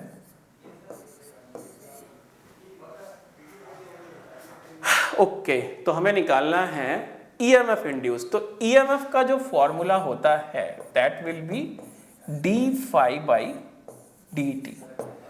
तो यहां पे हमें phi लिखना होगा। phi कैसे लिखते हैं, phi is the B dot A। अब यहां पे क्या होगा, this magnetic field B is constant, but जैसे जैसे ये रॉड आगे बढ़ेगा, you see when this road is moving forward, late us से यहां पे आ गया ये road, this distance is x। तो हमें ये देखना है कि इसने कितना एरिया स्वीप किया। एरिया जो स्वीप किया है इसने, वो स्वीप किया है L इंटू एक्स और B हमारा कांस्टेंट ही है, तो हम इसको लिख सकते हैं BLX। और यदि हम इसकी वैल्यू यहां पे रखें तो magnitude of EMF will be BLX by dt and it will be BL dx by dt। और हम लोगों को मालूम है dx by dt is nothing only the velocity. तो इस तरह से आप इसको कर सकते हैं। इंपॉर्टेंट डेरिवेशन है, काफ़ी कई बार एग्जाम में आ चुका है, जरूर प्रैक्टिस करिए। इसका एक नाम है मोशनल EMF, इसके ऊपर न्यूमेरिकल भी बहुत इंपॉर्टेंट है। मे भी आगे की स्लाइड्स में मैंने भी रखा हुआ है एक आधा क्वेश्चन, बट आप जरूर करिए। ये सारे कॉन्सेप्ट जो आज के वीडियो में मैं आपसे डिस्कस कर रहा हूँ, ये सारे कॉन्सेप्ट मैंने PYQ से लिए हैं जो हर साल आते हैं। आप ये हो सकता है कि ये क्वेश्चन ना आए तो दूसरा क्वेश्चन आएगा, लेकिन कॉन्सेप्ट यही रहने वाला है। तो ये वीडियो आपके लिए बहुत इंपॉर्टेंट है, देखते रहिए। अगला question, next question. So here we have self inductance. Self inductance L is 15 micro henry. So we can write 15 into 10 की power -3 henry and number of turns is 300, तो value of n is 300। तो हमें निकालना है flux linked with the coil, cross section of the coil corresponding to the current। current कितना है 5 micro ampere. तो हम ये जानना चाहते हैं कि ये जो कॉयल है जब इसमें एक करंट फ्लो करेगी तो कितना फ्लक्स लिंक्ड होगा। तो हमें पता है N5 is directly proportional to I। तो ये फॉर्मूला आपको मालूम ही होगा, जब भी किसी कॉयल में करंट फ्लो कराते हैं तो उसके अंदर एक अपना फ्लक्स भी आता है। तो जो वो फ्लक्स होता है that will be directly proportional to current. जो करंट हम उसमें फ्लो करा रहे हैं। नंबर टर्न इज n, तो टोटल फ्लक्स हो जाता है n phi एंड n phi is directly proportional to I, और इसी को ही हम लिख देते हैं n phi equals to L into I। तो यहाँ पे हमें निकालना है फ्लक्स, तो फ्लक्स हो जाएगा Li अपॉन n। तो यहाँ पे फॉर्मूला, और मैं बता रहा हूँ आपको सेल्फ इंडक्टेंस और म्यूचुअल इंडक्टेंस ये दो ऐसे टॉपिक हैं जिसमें हमेशा फॉर्मूला बेस्ड क्वेश्चन आया है, और 2 या 3 फॉर्मूले इसमें होते हैं। आपको बस सोलेनॉइड और 1-2 फॉर्मूले और हैं, उनके लिए सेल्फ इंडक्टेंस और म्यूचुअल इंडक्टेंस के फॉर्मूले कर लेने हैं, और मैं इस बात की गारंटी दे रहा हूँ फॉर्मूला बेस्ड क्वेश्चन आएगा। बहुत इंपॉर्टेंट टॉपिक है दोनों ही, आराम से आप कर सकते हो, बहुत सिंपल है। तो यहाँ पे निकाल सकते हैं value phi equals to the value of L is 15 into 10 की power -3, I current is 5 into 10 की power -3 and number of turns is 300।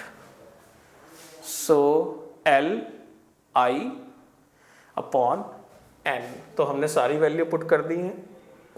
तो ये हो गया है हमारा 25 into 10 to the power -11 and the unit is weber. Okay, तो इस तरह से आप इस क्वेश्चन को कर सकते हो। कैलकुलेशन बोर्ड के क्वेश्चंस में सिंपल ही आती है, यूजुअली कॉन्सेप्ट पे ही क्वेश्चन होता है, तो ध्यान रखिएगा। नेक्स्ट क्वेश्चन देखते हैं। ओके, तो ये क्वेश्चन भी पैड क्वेश्चन है बोर्ड का। 2 पैरेलल वायर्स हैं, इनके बीच में हमें फोर्स निकालना है। तो इसके लिए जो फॉर्मूला होता है फोर्स पर यूनिट लेंथ बराबर होता है mu not I1 I2 upon 2 pi d। तो यहाँ पे कुछ नहीं करना है, सारी वैल्यू पुट कर देनी है और you will get the answer. Okay, 2 parallel wire separated by distance d is 5 into 10 की power -2। Current I1 is 10 ampere, I2 is 5 ampere. Calculate the magnitude and direction of force for 20 centimeter length. तो length is 0.2 metre. तो यहाँ पे value रख देते हैं F upon 0.2, mu naught upon 4 pi, mu naught upon 2 pi, it's 2 into 10 की power -7।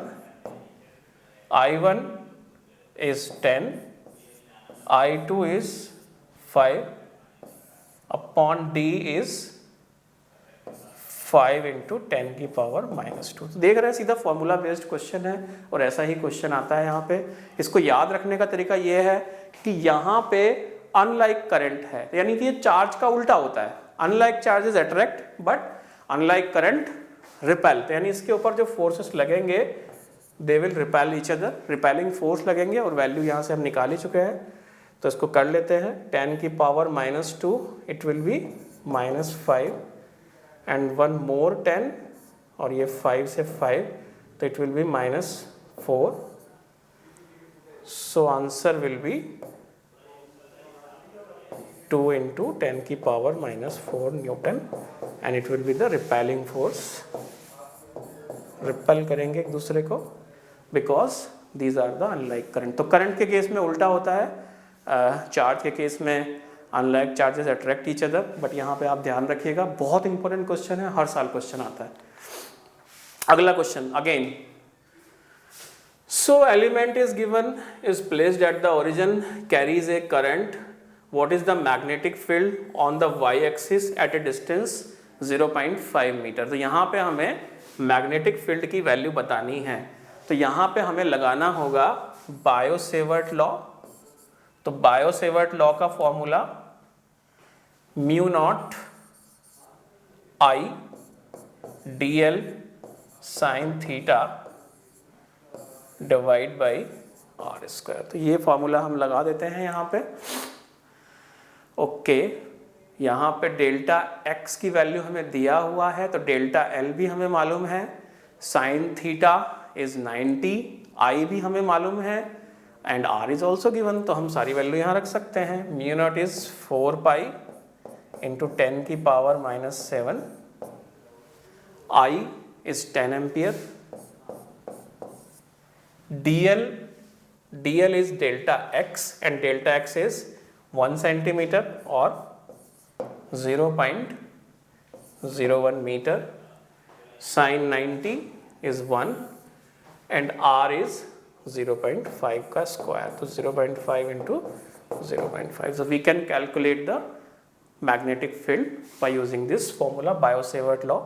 तो again आप देख रहे हैं क्वेश्चन बोर्ड में फॉर्मूला बेस्ड ही आते हैं, ऐसा कोई स्पेशल क्वेश्चन नहीं आता है।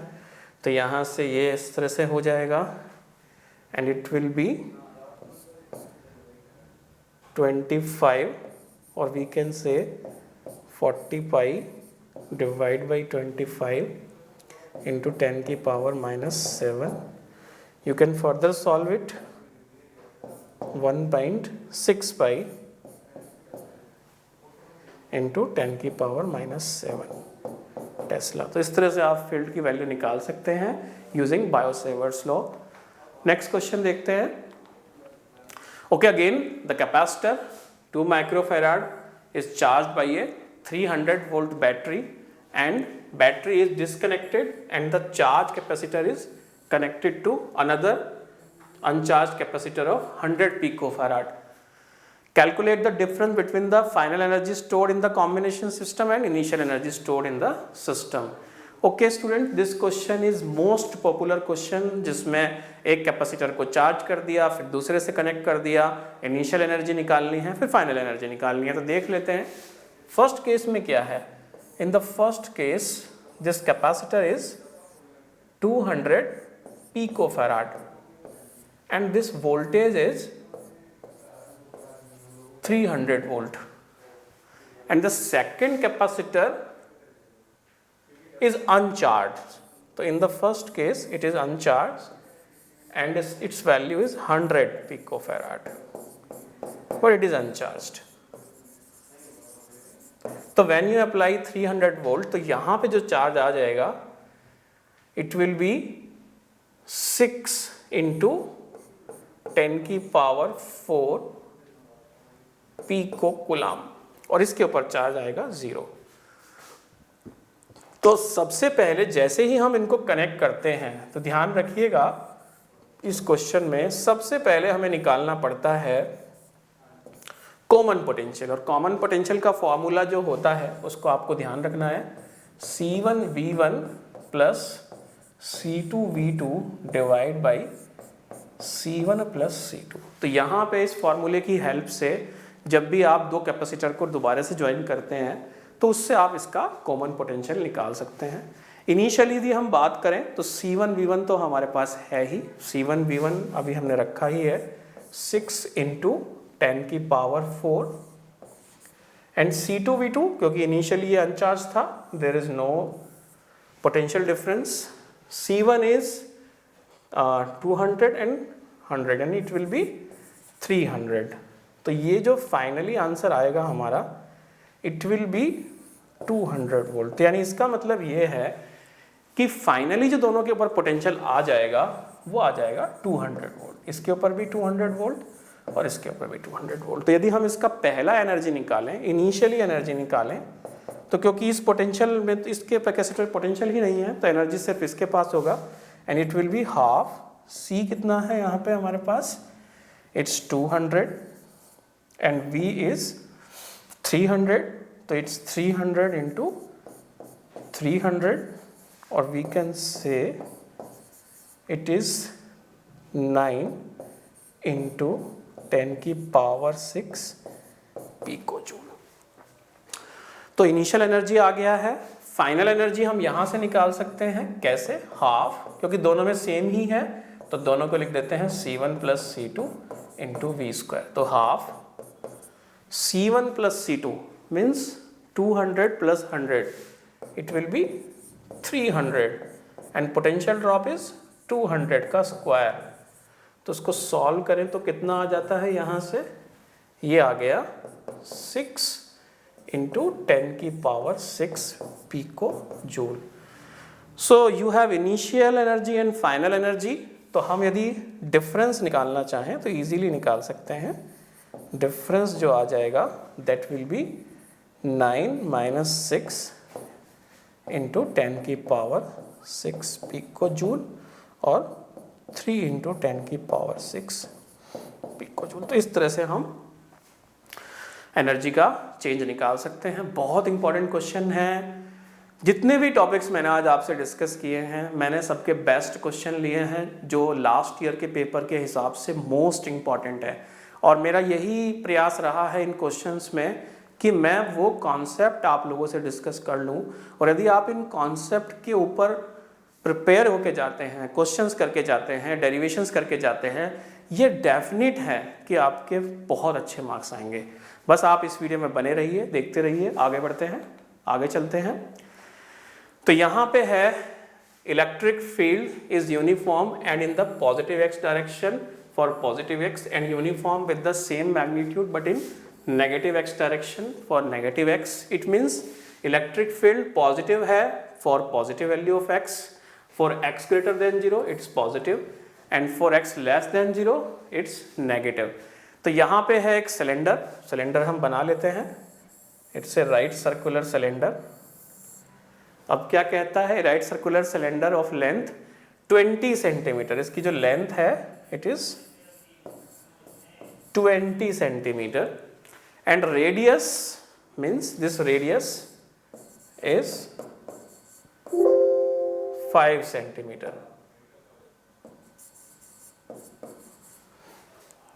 Has it centre at the origin, यानी इसका जो सेंटर है वो ओरिजिन पे रखा हुआ है। Very good. So that one of the face, तो यदि ये ओरिजिन पे है तो ये वाला फेस 10 सेंटीमीटर पे आ जाएगा और ये वाला फेस आ जाएगा -10 सेंटीमीटर पे आ जाएगा। ओके, तो हमें क्या करना है, what is the net outward flux through each face. तो सिलेंडर के केस में जब भी आपको फ्लक्स निकालना है तो 3 फेस आपके होते हैं, एक तो ये वाला सरफेस एरिया, एक ये वाला एरिया और एक ये कर्व्ड एरिया। और जब electric field only in the I direction में है तो आप देखेंगे हमेशा ये परपेंडिकुलर रहेगा कर्व्ड सरफेस के, क्योंकि outward normal and the electric field is this. तो फाई को जब आप निकालेंगे बी डॉट ए तो ये 0 हो जाता है। तो ये आप लोगों को मालूम ही है, सिलेंडर के केस में कर्व्ड सरफेस से हमेशा फ्लक्स 0 रहेगा। यहाँ पे क्योंकि एरिया आउटवर्ड नॉर्मल, यहाँ भी area outward normal, electric field is in the direction of x and -x, तो इन दोनों फेस से फ्लक्स निकलेगा। तो फ्लक्स का जो फॉर्मूला है phi E into A. E कितना है हमारे पास, इट्स 200,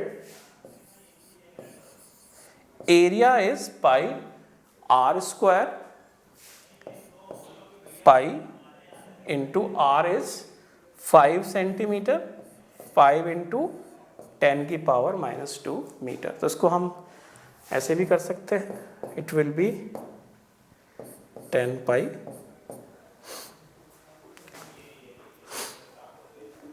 इट्स 5 सेंटीमीटर एंड 200, तो इट विल बी 10 पाई।